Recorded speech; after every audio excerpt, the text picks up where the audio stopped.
BPL মাঠে আবারও মাশরাফির পাগলামি, হোয়াইটমোরকে পেয়ে জড়িয়ে ধরলেন মাশরাফি। এখন আগের মতো উদ্যমী, চটপটে এবং সবকিছুতে তীক্ষ্ণ দৃষ্টি রেখে কাজ করে চলা জাতীয় দলের সাবেক কোচ ডেভ হোয়াইটমোরের কথাই বলা হচ্ছে।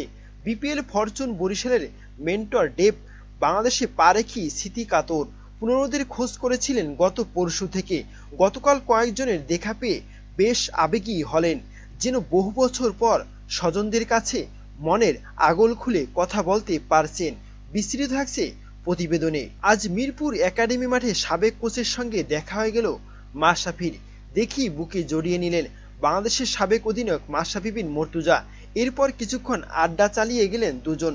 কিছুক্ষণ পর দুজনের জন্য ফিরে গেলেন অতীতে। ক্রিকেটের মধ্যে পেশার মাশরাফির সঙ্গে একটু বেশি সখ্যতা ছিল হোয়াইটমোরের। ম্যাচকে পাগলা বলেই ডাকতেন অস্ট্রেলিয়ার এই কোচ। এরপর বাংলাদেশ ছাড়লেও হোয়াইটমোরের সঙ্গে ক্রিকেটের সখ্যতা এখনও টিকে আছে সবারই। এর আগে হোয়াইটমোরকে বরিশালের কোচ বানানোর কথা ছিল, তবে শেষ মুহূর্তে নিজেদের সিদ্ধান্ত বদলে ফেলে ফ্র্যাঞ্চাইজিটি। তারা প্রধান কোচের দায়িত্ব দেয় দেশের মিজানুর রহমান বাবুলকে। অন্যদিকে হোয়াইটমোরকে দেওয়া হয় টেকনিক্যাল ডিরেক্টরের পদ।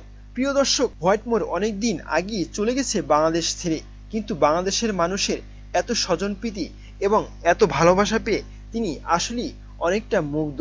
প্রিয় দর্শক, হোয়াইটমোর সম্বন্ধে আপনার তেমন কোনো ধারণা আছে কি, এবং হোয়াইটমোর কেমন মানুষ ছিল, এ বিষয়ে আপনার মতামত কি জানাতে পারেন কমেন্ট করে কমেন্ট বক্সে।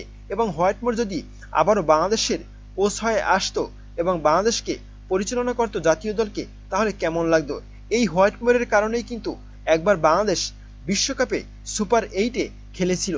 এই প্রিয় দর্শক, কোচ হিসেবে হোয়াইটমোর কেমন মানুষ, এ বিষয়ে আপনার মতামত কি জানাতে পারেন কমেন্ট করে কমেন্ট বক্সে।